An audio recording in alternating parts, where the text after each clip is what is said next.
Saya akan coba sharing kali ini terkait dengan tantangan dan peluang percepatan penggunaan kendaraan listrik berbasis baterai di Indonesia. Jadi outline presentasi saya dibagi dalam 4 bagian, tapi nanti kita akan banyak terutama di bagian ketiga terkait dengan peluang dan tantangannya. Nah, yang pertama tentu saja kita melihat tren isu global yang sekarang sedang berlangsung, karena mau tidak mau Indonesia adalah anggota masyarakat global. Jadi semua perubahan ini memang sekarang terjadi secara disrupted. Jadi artinya sangat cepat. Dan apa yang kalau terkait dengan bidang yang kita akan bahas kali ini adalah terkait dengan kelistrikan, ya, itu ada boleh dikatakan sharing dari para leader dunia di World Economic Forum itu yang menyatakan bahwa ke depan itu tren ke dunia kelistrikan mengarah ke 3 hal yang utama. Yang pertama adalah terkait dengan desentralisasi, digitalisasi, dan elektrifikasi dari sektor-sektor yang selama ini belum terelektrifikasi. Ya, sebagai contoh salah satunya adalah transport sektor. Dan di sini sudah diidentifikasi ada beberapa key teknologi yang diprediksi akan muncul, termasuk electric vehicle, kemudian tadi desentralisasi itu PV, kalau di Indonesia sangat mungkin cocok karena kita di Khatulistiwa dan potensinya juga besar, dan juga ada nanti digitalisasi yang tentu saja semuanya berbasis IoT system yang memang terkoneksi.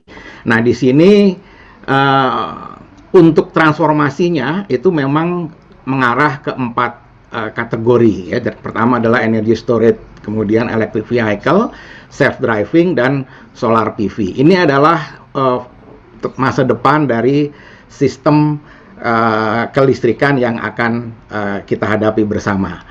Nah, kalau kita lihat dengan tren dunia otomotifnya sendiri, karena otomotif tentu saja butuh energi. Nah, selama ini energinya adalah fosil, itu mengarah ke 4 bidang, yaitu yang disebut connected, autonomous, shared, dan elektrik. Jadi mau tidak mau, suka tidak suka, semua player global atau player otomotif akan mengarah ke 4 hal ini.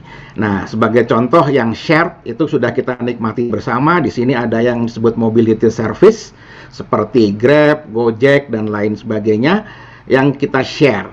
Jadi ini adalah salah satu tren yang tidak bisa dicegah juga. Kemudian sudah mulai berlangsung autonomous, dan sudah mulai juga ada aspek connectivity, bisa kita track kemanapun. Dan juga yang paling sekarang sedang booming atau sedang melanda Indonesia adalah gejala yang disebut elektrifikasi kendaraan listrik berbasis baterai atau electrified. Jadi ini adalah tren global juga.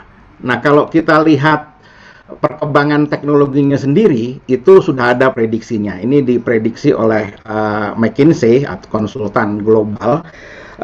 Tren bagaimana nanti BEV yang biru muda ini akan mulai mendominasi market di 2050-an, ya. Kalau saat ini tentu saja dominasinya masih internal combustion engine dan didominasi mayoritas oleh gasolin yang hitam, ya. Nanti perlahan akan menurun karena ini juga ada arahan dari dunia. Jadi yang tadi dijelaskan oleh Pak Dodi terkait dengan global warming, ya, ada dua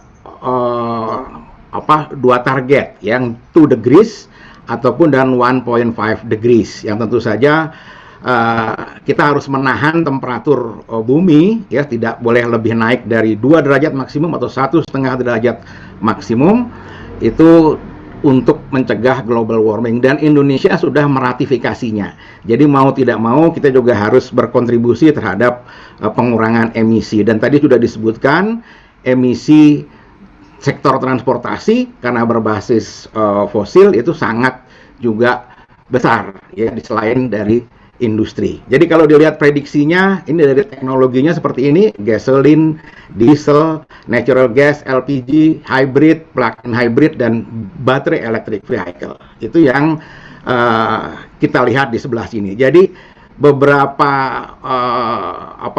peneliti juga memprediksi hal yang hampir serupa. Tentu saja milestone time-nya yang mungkin berbeda-beda.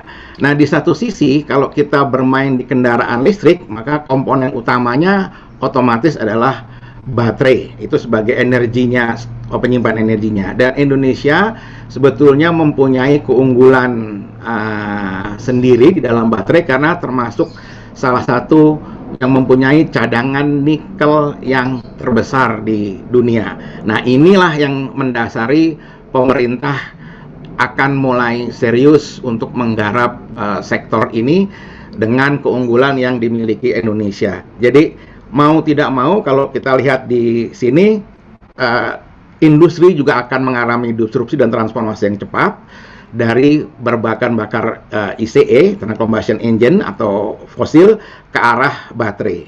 Dan komponen nikel itu ternyata merupakan komponen yang dominan dari baterai yang teknologi saat ini dipakai, yaitu baterai lithium. Jadi kalau disebut lithium, sebetulnya lithiumnya sedikit, yang banyak justru nikelnya. Nah, inilah yang juga mempunyai nilai strategis bagi Indonesia untuk segera masuk ke sini. Jadi artinya kita membutuhkan penyesuaian segera dari sektor-sektor yang akan berkembang ini agar bisa juga berkontribusi di global supply chain.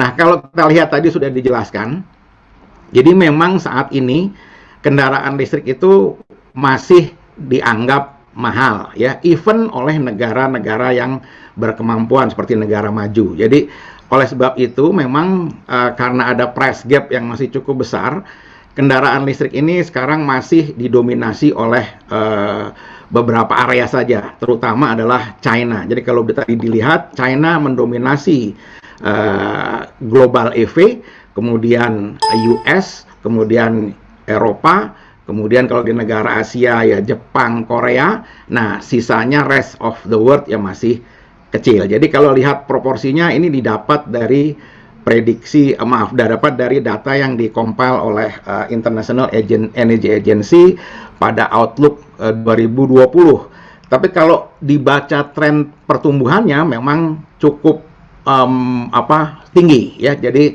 cukup eksponensial ya. Jadi cukup tinggi growth-nya. Nah, ini yang tadi disebutkan annual average growth-nya 60% dalam periode 2014-2019. Jadi ini yang mendasari landscape dari EV saat ini. Nah, visi pemerintah sendiri memang sebetulnya 3 yang akan di-solve dengan introduksi ini. Yang pertama, isu lingkungan. Tadi sudah dijelaskan oleh Pak Dodit ya, bahwa mau tidak mau karena Indonesia sudah meratifikasi global program dari SDG juga SDG 7 paling tidak, dan SDG lainnya, Sustainable Development Goal yang lingkungan, energi, dan 7 itu energi. Kita bisa lihat mau tidak mau kita harus consider aspek lingkungan. Yang kedua, aspek ekonomi. Ya, aspek ekonomi kalau dilihat memang Indonesia itu sudah bisa digambarkan saat ini BBM kita itu import. Ya, import, terutama untuk gasoline. Ya, kalau di Bapak Ibu perhatikan sekalian bahwa import BBM kita cukup besar, ratusan triliun ya. Itu cukup besar dan membebani ekonomi. Makanya ini adalah salah satu beban ekonomi yang harus segera diselesaikan. Dan kedua adalah ketahanan. Kenapa? Karena kalau listrik itu kita otomatis bisa disuplai dari variable energy source. Tapi kalau fosil mau tidak mau kita akan berhadapan dengan import BBM yang akan naik terus, dikaitkan dengan cadangan ataupun potensi kita yang makin turun. Jadi otomatis dua-duanya ini sangat berkaitan. Ekonomi, ketahanan, ditambah kita juga harus komit terhadap lingkungan sebagai warga global. Jadi ini adalah 3 aspek yang mendasari visi pengembangan kendaraan listrik berbasis baterai di Indonesia. Nah, kalau kita lihat program pemerintah itu sudah sangat banyak. Ini di sini di list yang penting yang terkait dengan percepatannya, ya. Pertama tentu saja adalah amanat Perpres 55 tadi 2019 yang ditandatangani oleh Pak Presiden di Agustus 2019, dan itu akan efektif berlaku di Oktober tahun ini. Jadi mau tidak mau itu akan membuka pasar atau keran yang cukup besar terhadap program elektrifikasi ini. Terus kemudian juga ada insentif PP 73 2019 tentang PPNBM barang mewah untuk kendaraan listrik, ya, yang juga 0%. Kemudian ada Permen Perin. Jadi industri juga mulai mempersiapkan tentang roadmap, spesifikasi, dan ketentuan TKDN, ya, untuk mulai mengindustrialisasi electric vehicle ini di dalam negeri. Kemudian dari sisi pengguna itu Permenhub mengeluarkan berbagai ketentuan, termasuk uji tadi, ya, uji tipe terkait dengan tentu saja safety. Kemudian juga satu hal ini juga yang akan nanti bisa dibahas lebih jauh adalah tentang konversi sepeda motor dengan penggerak motor berbahan bakar ICE menjadi listrik. Kenapa? Karena ternyata nanti kalau kita lihat dari slide selanjutnya, komposisi kendaraan kita itu didominasi saat ini oleh sepeda motor. Kemudian Permen ESDM nomor 13 yang tadi sudah dijelaskan cukup rinci oleh Pak Dodit, ya, terkait dengan infrastruktur. Dan ada lagi ini terkait dengan sebetulnya research, development, dan demonstration. Ini adalah hal yang mendorong pengembangan R&D, yaitu adanya super deduction tax dari Kementerian Keuangan untuk sampai senilai 300%, ya. Jadi ini diharapkan ini diharapkan akan mendorong penelitian, pengembangan, dan demonstrasi kendaraan listrik secara masif. Jadi ini adalah dasar landasan hukum utama yang memang telah disediakan oleh pemerintah untuk percepatannya. Nah, kemudian kalau kita lihat insentifnya yang diberikan tuh ada 2 juga, ya. Di sisi konsumen itu termasuk tadi pengenaan PPNBM 0%, kemudian pajak daerah yang paling tinggi di 10%, kemudian uang muka, BI sudah mengeluarkan aturan bisa minimum 0% dan suku bunga ringan, kemudian diskon penyambungan daya listrik dari PLN, plat nomor khusus, dan berbagai kemudahan lain yang sedang di-create. Seperti misalnya nanti kalau kendaraan listrik di Jakarta boleh melewati jalur busway, ya, seperti itu, hal-hal seperti itu, atau parkir bisa di priority dan sebagainya. Kemudian dari sisi produsen atau industri itu juga disediakan tax holiday, ya. Meskipun memang ini nanti ada syaratnya. Jadi bebas pajak atau libur pajak selama sekian tahun. Kemudian ada mini tax holiday, ada tax allowance, ada pembebasan bea masuk, ada bea masuk ditanggung pemerintah, dan tadi ada super tax deduction untuk kegiatan R&D yang diharapkan industri tumbuh. Jadi bukan cuma import saja, tapi industrinya tumbuh di Indonesia untuk menciptakan lapangan kerja dan kegiatan ekonomi yang lebih tinggi. Jadi, nah kalau kita lihat peta jalannya, itu juga Kemenperin sudah menyiapkan peta jalannya di dalam roadmap-nya. Bagaimana di sini ada produk, ada pengembangan teknologi, ada industri, sampai penyiapan energinya seperti apa. Ini semua diatur dengan timeline yang juga diberikan. Kemudian di sini kita juga punya tentu saja ada target-target yang harus sinkronisasikan dengan kebijakan energi yang mendukung pengurangan GRK atau gas rumah kaca sesuai dengan komitmen pemerintah untuk menurunkan emisi di COP21 Paris. Nah, ini mau tidak mau adalah karena sektor transportasi adalah tadi penyumbang emisi terbesar, harus segera mulai lakukan transformasi. Cuma memang dalam terminologinya kalau di Kemenperin kendaraan listrik tadi masuk dalam teknologi yang disebut LCEV atau Low Carbon Emission Vehicle.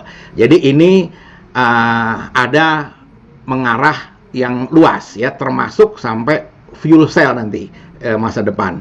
Kenapa? Karena Indonesia juga masih mempunyai keunggulan juga di bidang bahan bakar nabati seperti sawit ya. Kita juga punya potensi untuk dikembangkan menjadi biodiesel ataupun green diesel ataupun yang bioaftur, biogasoline dan sebagainya. Jadi ini punya alternatif Indonesia ya. Jadi tidak dari minyak saja tapi juga dari nabatinya. Jadi nah ini kira-kira target milestone-nya. Dari emisinya juga makin diperketatkan. Tadi sudah ada emission tax ya, kalau di rezim pajak sekarang itu mobil-mobil yang emisinya tinggi pasti akan mempunyai pajak yang lebih tinggi.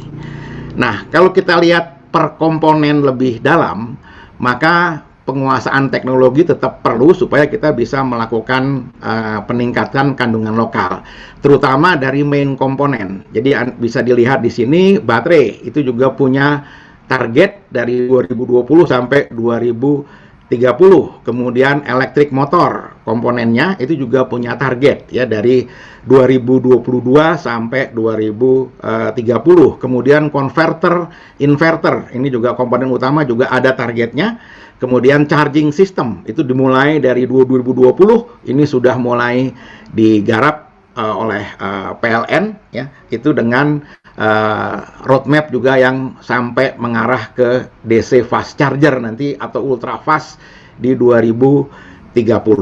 Kemudian juga dari sisi jenis kendaraannya. Jadi betul memang kalau berpikir kendaraan listrik mestinya memang bukan hanya mobil tapi termasuk kendaraan komersil seperti bus truck, kendaraan penumpang pribadi, sepeda motor, dan ada nanti kategori yang mungkin belum terpikirkan secara detail tapi ini sebetulnya solusi juga, yaitu bawahnya sepeda motor, yaitu sepeda listrik ya, nanti bisa kita lihat di slide-slide berikutnya. Nah, kalau di dari roadmap Kemenperin juga yang dicanangkan dalam Making 4.0 oleh Pak Presiden itu memang sudah punya milestone. Jadi harapannya mulai 2025 itu memang Indonesia sudah harus mampu melakukan transisi, terutama paling tidak di sepeda motor. Ini sudah harus bisa ekspor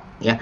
Jadi menjadi basis ekspor untuk kendaraan roda 2 listrik di sepeda motor. Artinya apa? Artinya kalau ekspor berarti juga lokalnya harus bisa dipenuhi. Nah, itu targetnya cukup besar. Nanti kita bisa lihat angkanya. Kemudian 2025 ke atas mulai roda 4 ke atas ya untuk bisa melakukan ekspor. Tapi tentu saja ini dinamik ya, tergantung dari situasi dan perkembangan kondisi yang sekarang terjadi, terutama akibat masa pandemi yang blessing in disguise, orang jadi sadar lingkungan. Jadi ada bencana lebih dahsyat lagi, yaitu bencana lingkungan yang akan menimpa seluruh penduduk dunia kalau dia tidak berkontribusi dengan baik ya. Nah, kemudian kalau lebih detail, target dari kuantitatifnya juga sudah dinyatakan. Jadi ini lihat angkanya, kalau kendaraan roda 4 atau lebih targetnya di 2030 nanti adalah 600.000 unit per tahun ya.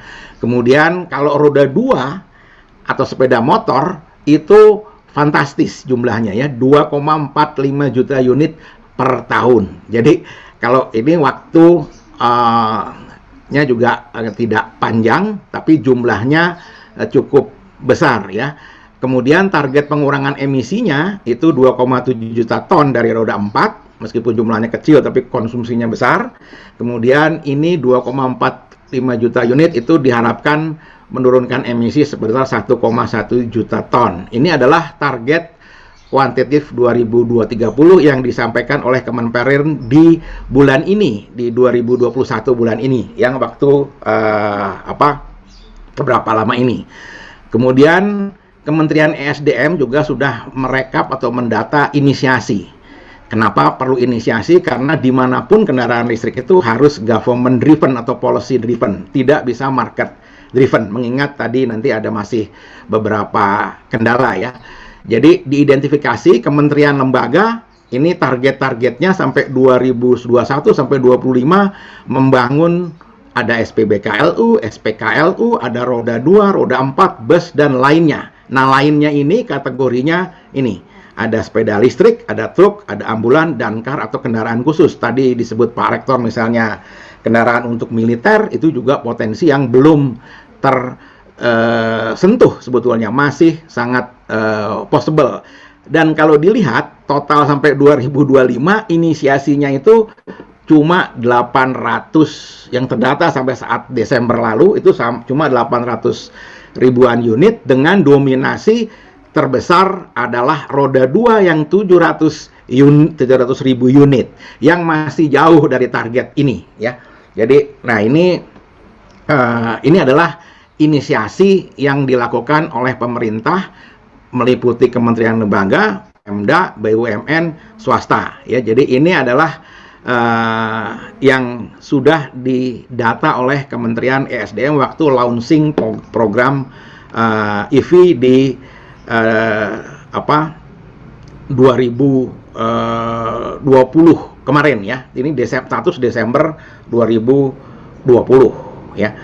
Nah, kalau kita lihat Indonesia dan kawasan, itu memang Indonesia ternyata kendaraannya masih paling rendah relatif ya dibandingkan negara Brunei, Malaysia, Thailand, Singapura. Memang lebih tinggi dari Filipina dan Vietnam. Tapi kalau kita lihat sebaran Indonesia itu potensi berkembangnya masih tinggi ya, karena rasio kepemilikannya masih 87 per 1000 penduduk. Kalau naiknya rasio misalnya jadi naik 5 saja itu juga pertumbuhannya besar, dan kita mempunyai kapasitas produksi yang juga masih bisa dioptimasi. Jadi dari sini produksinya 1,34 juta unit, terpasangnya 2,28 juta. Jadi masih ada idle capacity. Kemudian investasi yang sudah tertanam kira-kira 90 triliun. Ini adalah potensi yang juga sudah mulai tergambarkan kalau kita kembangkan Indonesia menjadi basis, maka mau tidak mau kita bisa melihat mensuplai kawasan yang ada. Meskipun kita harus bertarung dengan Thailand yang paling dekat, kemudian yang kedua adalah Vietnam yang juga bergerak sangat cepat di bidang elektrifikasi ini. Nah, ini kalau kita lihat potret yang lebih mikro. Jadi dari 138 juta unit kendaraan di Indonesia yang terregister oleh BPS di 2019, ternyata 113 jutanya itu adalah sepeda motor. Ya. Jadi inilah nanti pemerintah akan memulai dari yang segmen-segmen yang memang majority ini ya, supaya bisa dirasakan manfaatnya. Kalau tadi kendaraan yang paling murah saja tadi di Indonesia masih 600 jutaan, itu mungkin yang bisa membeli ya menengah ke atas ya. Jadi kalau dosen ya nggak mungkin lah bisa beli itu ya. Jadi masih berat ya. Tapi kalau motor yang listrik ya insya Allah masih terjangkau. Jadi ini nanti pangsa yang akan mulai dielektrifikasi oleh pemerintah dengan lebih cepat. Kemudian nanti pangsa untuk kendaraan umum, bus ya, transit ya, sambil mengembangkan infrastruktur yang juga perlu dipersiapkan. Jadi kalau kita lihat ini adalah peta yang ada di Indonesia. Jadi kalau mau kita mulai memasalkan gerakan elektrifikasi, maka memang mau tidak mau harus dimulai dengan segmen roda 2 ya. Itu yang, dan bus dan baru nanti kendaraan taksi pribadi dan sebagainya. Nanti kita bisa lihat di situasinya. Nah, kita lihat dari sisi mulai bahas mengenai permasalahan isu dan tantangan utama. Nah, pertanyaannya mau tidak mau transportasinya atau kendaraannya tadi adalah vehicle atau alat saja. Nah, mau tidak mau untuk bisa bergerak dia butuh energi. Nah, energinya bagaimana? Nah, kita lihat dari sisi ini bagaimana dunia dan Indonesia. Jadi kalau di Amerika mereka sudah mengidentifikasi ada revolusi yang terjadi di 2015. Ya, Amerika sudah mengidentifikasi ini di 2015. Salah satunya adalah EV. Jadi EV angin itu akan merevolusi energi dunia. Dan di IEEE itu juga sudah ada kajian bahwa cukup kita punya 16% area segede ini bisa melistriki seluruh dunia. Masalahnya tentu saja energi storage, transmisi, distribusinya ya. Jadi ini gudang energi, ini Sahara Desert tidak berpenghuni. Jadi sebetulnya pemerintah akan memulai dari yang segmen-segmen yang memang majority ini ya, supaya bisa dirasakan manfaatnya. Kalau tadi kendaraan yang paling murah saja tadi di Indonesia masih 600 jutaan, itu mungkin yang bisa membeli ya menengah ke atas ya. Jadi kalau dosen ya nggak mungkin lah bisa beli itu ya. Jadi masih berat ya. Tapi kalau motor yang listrik ya insya Allah masih terjangkau. Jadi ini nanti pangsa yang akan mulai dielektrifikasi oleh pemerintah dengan lebih cepat. Kemudian nanti pangsa untuk kendaraan umum, bus ya, transit ya, sambil mengembangkan infrastruktur yang juga perlu dipersiapkan. Jadi kalau kita lihat ini adalah peta yang ada di Indonesia. Jadi kalau mau kita mulai memasalkan gerakan elektrifikasi, maka memang mau tidak mau harus dimulai dengan segmen roda 2 ya. Itu yang, dan bus dan baru nanti kendaraan taksi pribadi dan sebagainya. Nanti kita bisa lihat di situasinya. Nah, kita lihat dari sisi mulai bahas mengenai permasalahan, isu dan tantangan utama. Nah, pertanyaannya mau tidak mau transportasinya atau kendaraannya tadi adalah vehicle atau alat saja. Nah, mau tidak mau untuk bisa bergerak dia butuh energi. Nah, energinya bagaimana? Nah, kita lihat dari sisi ini bagaimana dunia dan Indonesia. Jadi kalau di Amerika mereka sudah mengidentifikasi ada revolusi yang terjadi di 2015. Ya, Amerika sudah mengidentifikasi ini di 2015. Salah satunya adalah EV. Jadi EV angin itu akan merevolusi energi dunia. Dan di IEEE itu juga sudah ada kajian bahwa cukup kita punya 16% area segede ini bisa melistriki seluruh dunia. Masalahnya tentu saja energi storage, transmisi, distribusinya ya. Jadi ini gudang energi, ini Sahara Desert tidak berpenghuni. Jadi sebetulnya dunia tidak perlu kekurangan energi ya, karena ada potensi energi besar yang bisa dipanen dan ini tanpa penghuni. Masalahnya bebannya tidak ada di sini, bebannya ada tersebar di dunia-dunia lain. Nah, itulah nanti yang teknologinya secara komplementer akan bisa dimanfaatkan baterai. Nah, kalau kita lihat Indonesia, itu memang potensi terbesarnya ya surya, baru kemudian laut, baru kemudian air, baru kemudian biomas dan geothermal. Ini yang terkait dengan renewable energy. Nah, oleh sebab itu memang ini juga bisa menjadi tantangan ke depan untuk mulai dioptimasi. Jadi potensi ini harus mulai dioptimasi. Nah, kalau kita lihat tadi tidak cukup untuk membuat suatu penggunaan yang masif hanya dengan melihat sisi mobil.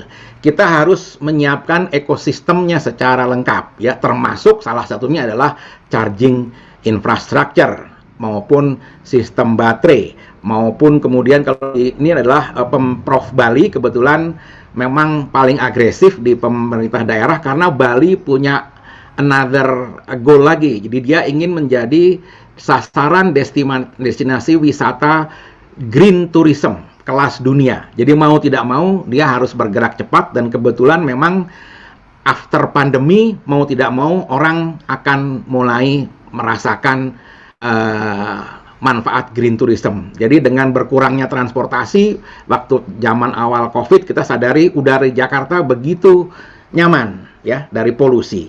karena mobilnya asapnya berkurang, dan itu sudah ada studinya juga, dampak kesehatannya juga puluhan triliun per tahun. Jadi luar biasa besar ya. Jadi kita pakai bahan bakar macet-macet dibuang di jalan sambil meracuni diri kita sendiri. Jadi nah itu sebetulnya kalau kita lihat ini adalah ekosistem yang harus disiapkan. Jadi tidak bisa kita hanya bicara kendaraan, hanya bicara infrastruktur, hanya bicara industri, tapi harus semuanya kita perhatikan, termasuk yang nanti yang paling penting adalah ini part kita sekarang, sosialisasi, edukasi, dan promosi. Itu adalah part yang menentukan juga suksesnya penggelaran kendaraan listrik berbasis baterai di Indonesia. Oleh sebab itu, maka inilah salah satu kontribusi mungkin Unjani juga untuk bisa mensosialisasikan manfaat ini, termasuk juga saya pernah berbicara di beberapa universitas untuk mensosialisasikan ke generasi-generasi yang milenial saat ini ya, yang memang sangat banyak jumlahnya. Nah, kalau kita lihat tantangannya sebetulnya untuk di elektrifikasi itu 3. Pertama adalah affordable cost. Kemudian orang masih mikir driving distance, meskipun sekarang sudah ada 500 km range, tapi masih berpikir ngisinya pasti lebih lambat dari ngisi BBM. Even pakai yang fast charger, ya masih puluhan menit dibandingkan BBM yang cuman paling lama mungkin 5 menit. Ya, tapi kalau dengan antri sebetulnya juga sudah bisa. Tapi intinya orang masih khawatir driving distance dan masih tadi khawatir juga waktu pengisian ya. Ini mestinya yang bisa diselesaikan dengan edukasi tadi. Jadi tapi untuk affordable cost mau tidak mau harus ada skala ekonomi. Jadi ini yang harus kita selesaikan secara komprehensif. Jadi tidak bisa hanya salah satu sisi saja di address. Nah, khusus infrastruktur, nah itu perlu diperhatikan. Ini ada data mungkin 2018 atau 2019 waktu itu saya proses ya. Jadi dengan kondisi kita saat ini, pelanggan rumah tangga kita yang listriknya 2200 VA ke atas itu cuma sekitar 6,4%. Jadi artinya memang beda karakter penggunaan listrik di kita ya. Jadi dibandingkan dengan negara maju. Jadi bisa dibayangkan R1 yang 2200 VA ke atas sampai R3 itu sedikit jumlahnya. Cuma 6, sekian persen dari total konsumen. Mayoritas ada di segmen bawahnya. Otomatis kalau tadi disarankan oleh PLN misalnya, kalau mengecharge paling tidak butuh 7.000 VA, yang mau tidak mau ini harus di-upgrade dulu ya, level yang ini. Tapi mayoritas sisanya itu tentu saja tidak mungkin punya atau kemampuan bisa beli mobil. Jadi mayoritas pasti ini beli motor. Nah, inilah yang perlu diadres. Jadi artinya program-program ini juga kenapa ini penting, karena tadi sudah ada studinya, memang mayoritas charging itu di rumah. Karena mobil biasanya kalau malam memang tidur di garasi, dan itulah waktu untuk ngecharge ya. Yang sebetulnya kalau untuk penggunaan yang intensif seperti taksi ataupun kendaraan publik, nah itulah yang gunanya tadi charging yang di SPKLU dan sebagainya ya. Jadi ini sudah ada parking kebanyakan di rumah, mayoritas 95%. Waktu itu kita juga melakukan kajian ya. Nah, di kita SPKLU sudah ada ketentuannya. Jadi ada ABC yang jadi ada tiga colokan yang disediakan untuk SPKLU. Kemudian ada SPBKLU ya. Nah, khusus untuk SPBKLU ini karena kebetulan saya juga terlibat di tim standarisasi, ini memang masih agak berat. Kenapa? Karena baterainya ada 11 macam saat ini masih ya. Kemudian tegangannya ada 3 level. Jadi masih mengakomodasi dulu semua, tapi ke depan tentu saja harus distandarkan ya. Dan itu bisa kalau sudah ada mendekouple antara produsen baterai dengan produsen kendaraan ya. Jadi untuk SPBKLU ini memang masih sedikit problem, tapi kalau untuk SPKLU sudah ada standar, dan ini sekarang sedang jadi prioritas untuk diselesaikan SNI-nya ya. Nah, ini adalah rekapitulasi dari standar tadi yang menjawab, sebetulnya bisa dibayangkan bahwa semua kita harus mengacu terhadap keselamatan pengguna dan keselamatan juga instalasi. Jadi sudah ada standar-standar uji yang internationally recognized dan accredited, ya, itu terkait dengan SNI yang juga mengacu kepada ISO, IEC dan sebagainya. Pertama terhadap vehicle-nya, terutama adalah keselamatan dan performa, kemudian terhadap komponennya, baterai, motor, inverter, dan juga kalau dilihat di sini infrastrukturnya juga sudah ada standar-standar yang didevelop oleh tim di Badan Standar Nasional, ya. Di situ ada wakil dari berbagai pihak termasuk dari akademisi, ya. Jadi ada wakilnya, dan ini mengacu kepada standar global yang sekarang juga sudah mulai ada yang disebut kalau dulu ada UNR regulation, sekarang sudah ada Global Technical Requirement. Jadi ada GTR yang menjadi adopsi bagi seluruh player, ya.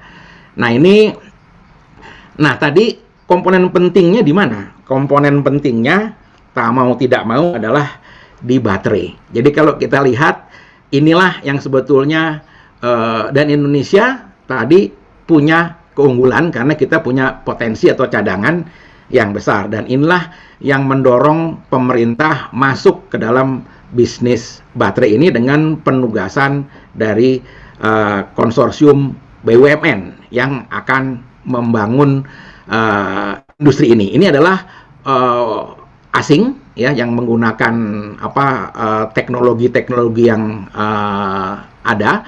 Jadi memang untuk baterai kita harus akui penguasa teknologinya itu memang baru mungkin 6 ya benderanya, ya, nanti bisa dilihat.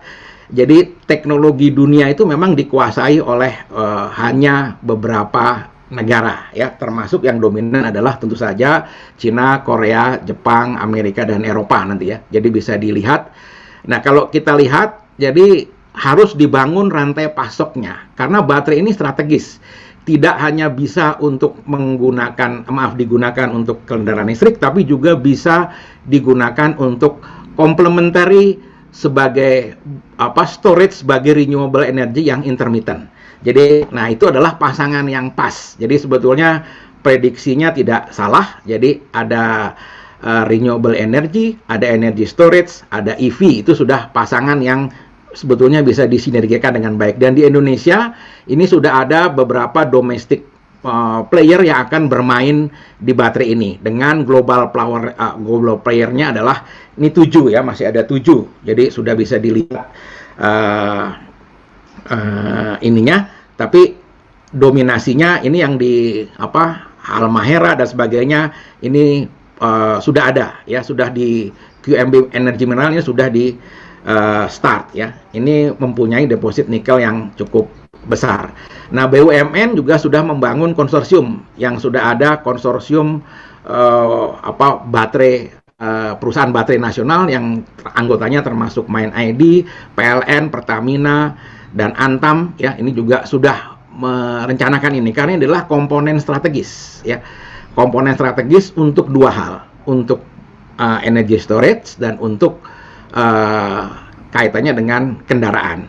Dan kita sebetulnya untuk IT pun bisa dibayangkan setiap tahun kita mengimport atau memasukkan kira-kira ada 40 juta power bank, ya. Itu datanya Kemenperin. Jadi saya yakin secara tidak langsung kita semua punya power bank, dan itu adalah energy storage, ya, yang sangat berperan untuk digabungkan dengan renewable energy, ya. Nah, kalau saat ini estimasinya memang betul, jadi antara 2025 sampai 2030 maka dia sudah parity level dengan ICE nih, ya. Jadi di sini dia akan mulai eksponensial, akan tumbuh. Jadi itu waktu yang tidak lama untuk menyiapkan satu proses industri dan ekosistem. Jadi, nah ini rincian material baterai cost-nya sudah bisa dilihat, ya, di mana dan target-targetnya. Jadi ini sudah diprediksi oleh berbagai konsultan internasional yang ada di sini. Jadi memang time critical-nya itu antara 2025 sampai 2030. 30 ya. Makanya Indonesia mencanangkan kira-kira 20% di 2025 itu sudah electrified ya.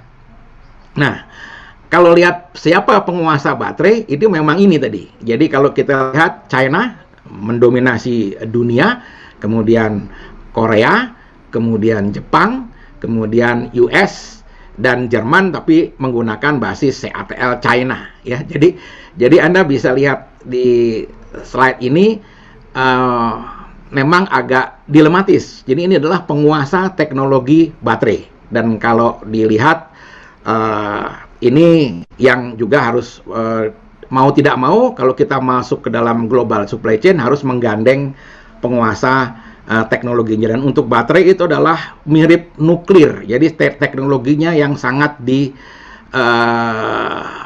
sangat tertutup ya, tidak dibuka secara luas. Nah, kalau kita lihat ini mungkin hal yang penting juga, sebetulnya ada beberapa mode transportasi yang kita bisa sudah pilih ya untuk sesuai dengan kebutuhan. Apalagi masa sekarang COVID ya. COVID ini kan orang lebih cenderung masuk lagi ke personal mobility karena kalau umum takut. Nah, ini ada studi yang dipublish di Jurnal Sustainability 2020, beberapa kategori kendaraan dan konsumsi energinya per kWh. Jadi bisa dilihat di sini, yang paling efisien itu adalah sepeda listrik ya, baru kemudian motor listrik, baru kemudian mobil dan lain-lainnya. Jadi ini adalah konsumsi per kWh per kilometer. Jadi ini adalah bahan kalau secara rasional kita ingin menyesuaikan kebutuhan last mile transportasi. Jadi ke depan mungkin di setiap bagasi mobil ada sepeda listrik, sehingga kalau mobil untuk jarak yang agak jauh, kalau dia nanti mau belanja, mau muter-muter, mau rekreasi, sepedanya lah yang dikeluarkan dari bagasinya. Jadi orang akan mulai efisien dan akan mulai sangat sadar lingkungan. Nah, nanti kita lihat proof-nya atau buktinya ya.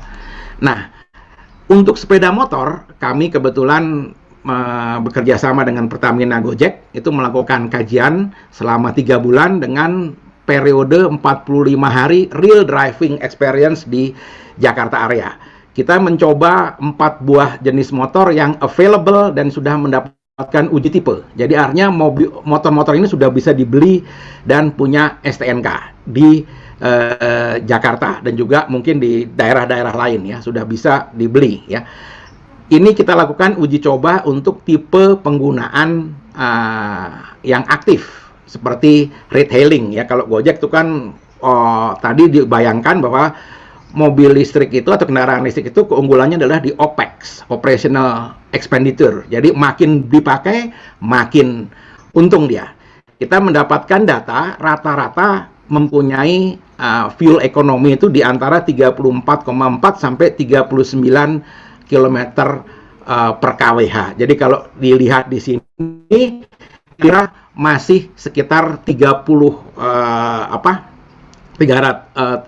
watt hour ya per ini. Jadi masih sedikit kalau lihat data sebelumnya ya, untuk di sini dia untuk skuter ya, untuk yang mid size dia kira-kira 45 watt hour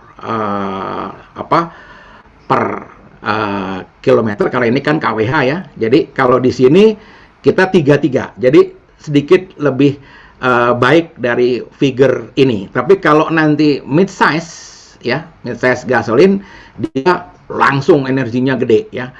Jadi kita bisa lihat hasil kita masih sedikit lebih baik dengan ini, cuma memang karena ini areanya masih terbatas ya. Jadi ini sudah bisa menggambarkan real. Jadi kalau kita ditanya 1 kWh ya tinggal kira-kira amannya menempuh sekian kilometer. Karena apa? Pack-nya rata-rata di sekitar 1,2 kWh itu per pack baterai itu. Meskipun klaimnya 50 km, tapi realnya adalah ini karena kita ada stop and go, ada membawa muatan dan sebagainya. Nah, ini gambaran yang ada di sisi real driving-nya. Nah, kita lihat sebetulnya ini benchmark atau lesson learn ya. Kenapa Cina unggul di kendaraan listrik? Ya karena komitmen government-nya luar biasa. Jadi bisa dilihat di 2017 saja dia sudah menjadi penguasa dunia, 40% dari EV dunia itu ada di Cina, karena dia menggelontorkan kira-kira sekian miliar dolar dari mulai tax reduction, R&D-nya di luar jangkauan kita ini, R&D-nya miliar dolar, ya. Juga infrastrukturnya juga miliar dolar atau puluhan triliun. Kemudian subsidi langsung juga besar. Nah, Indonesia memang rezimnya belum memberikan yang ini, ya, subsidi langsung belum, ya. Jadi kita masih subsidinya indirect. Jadi seperti dari pengurangan pajak. Tapi kalau di Cina dia didiskon langsung tarifnya, ya. Jadi makanya masif efeknya karena pemerintahnya menggelontorkan dana yang sangat besar. Nah, kita lihat negara Eropa. Kalau negara Eropa, subsidinya juga besar. Miliar euro disubsidi mobil listrik ini. Di sisi e-bikes nggak ada subsidi sama sekali. Tapi sampai beberapa tahun terakhir itu, ternyata yang tumbuh bukan yang disubsidi. Yang subsidinya di kendaraannya masih cuma 25.500, tapi sepeda listriknya sudah 2,5 juta. Nah, jadi apalagi sekarang di era COVID di Eropa dan di Amerika itu penggunaan sepeda yang dilistriki itu sangat digemari karena bisa digunakan oleh orang tua atau elderly people, ya. Kalau orang tua kan nggak kuat ya kalau mau goes jauh. Nah, kalau dengan listrik dia bisa sangat terbantu menikmati masa-masa sulitnya sekarang. Jadi ini adalah transportasi, dan kalau di pasar Indonesia sudah bisa mulai dibeli dengan sales itu ada yang di bawah 5 juta sampai 15 juta. Ini sudah sangat affordable, ya. Dan khusus untuk sepeda listrik ini sebetulnya bisa menjadi peluang terobosan kalau kita ingin menggunakan ekosistemnya, memahaminya dari awal. Kenapa? Karena tidak ada isu baterai, ya. Kalau baterainya mati ya pakai tenaga dengkul saja, ya, digoes, ya, masih sampai.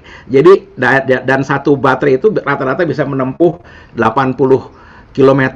Jadi artinya more than enough untuk kebutuhan hari-hari, dan baterainya pun juga bisa dilepas, dimasukin ransel dan sebagainya. Malah di Jakarta sudah bisa difasilitasi untuk yang lipat itu masuk KRL, dan terakhir masuk komuter lain.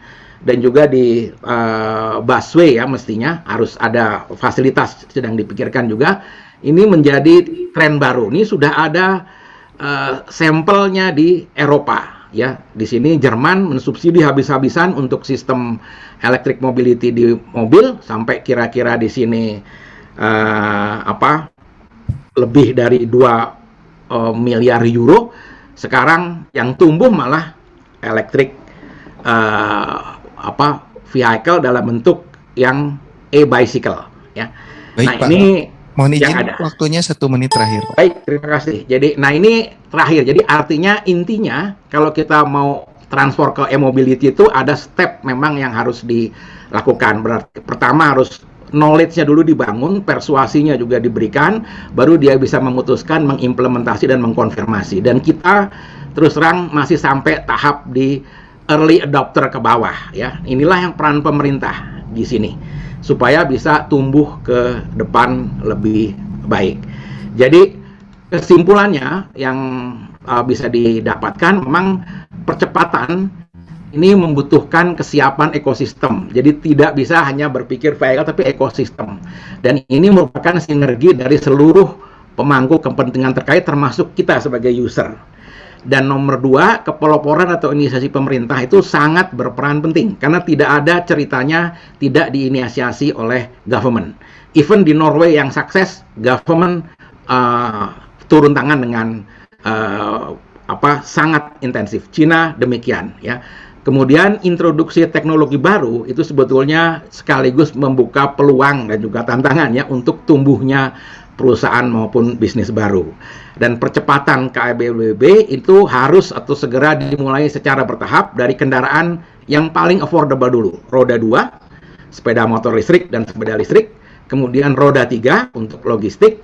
Kemudian lari ke angkutan bus massal traksi. Dan baru kemudian kendaraan pribadi. Ini mungkin strategi yang juga sedang dijalankan oleh pemerintah untuk meningkatkan percepatan penggunaan KBLBB. Terima kasih atas waktunya. Sekali lagi, terima kasih atas kesempatan juga yang diberikan dan atensi dari para hadirin sekalian. Terima kasih.